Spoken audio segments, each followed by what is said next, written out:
वजीर फाइनेंस हरीश राव ने हैंडलूम मजदूरों को खुशखबरी सुनाई है। हैंडलूम वर्कर्स के लिए हुकूमत दुगनी रकम अदा करेगी। हरीश राव ने कहा कि हम 30 करोड़ रुपए की मंजूरी देंगे।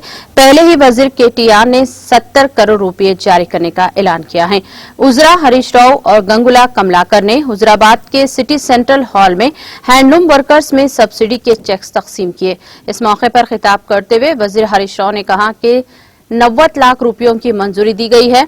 उन्होंने कहा कि हुकूमत हर किस्म की ज़ेर इल्तिवा रकम जारी कर रही है। हरीश राव ने कहा कि तेलंगाना रियासत की तश्कील के बाद हैंडलूम मजदूरों के तमाम कर्ज माफ कर दिए गए हैं।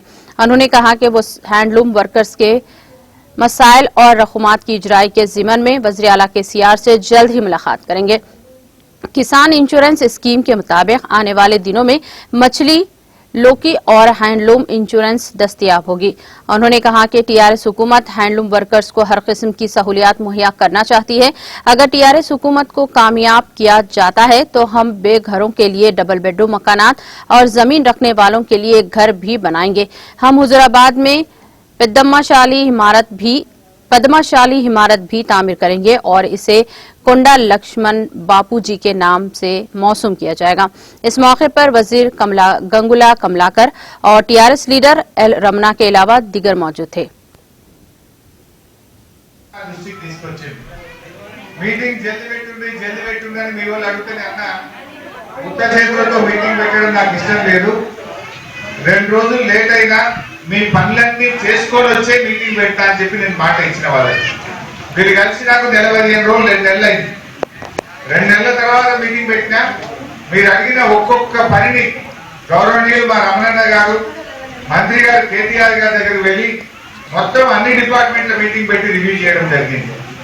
ఇవాళ మనం పేపర్లో చూస్తుంటాం, గౌరవనీయులు కేటీఆర్ గారు రాష్ట్రంలోని చేనేత కార్మికుల కోసం మొత్తం తెలంగాణ రాష్ట్రంలో 73 కోట్ల రూపాయలు విడుదల చేసిన విషయం కూడా మీ అందరికీ తెలుసు।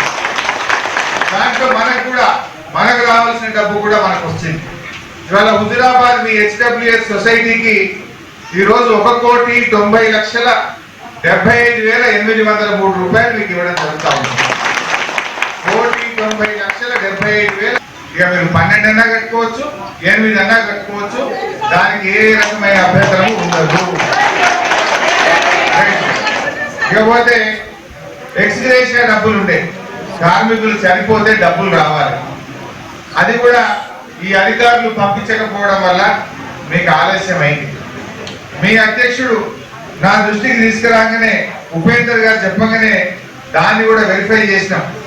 దాదాపు మన ఎవరైనా చనిపోతే 12,500 రూపాయల ఆర్థిక సాయం అందిస్తాం। అయితే ఒక 29 పెండింగ్ కేసెస్ ఉంటాయి మీ దగ్గర, అందులో 20 మందికి ఇవాళ ఒక్కొక్కరికి 12,500 రూపాయలు చొప్పున ఇస్తా ఉన్నాం। ఇంకొక 9 మంది అప్లికేషన్లు సకాలంలో పెట్టకపోవడం వల్ల, డేట్ ఎక్స్పైరీ కావడం వల్ల పాపం వాళ్ళకి నష్టం జరిగిందని అందరూ ఆ 9 కూడా వెంటనే పంపండి। గౌరవ మంత్రి గారి దృష్టికి ప్రత్యేకంగా వారికి కూడా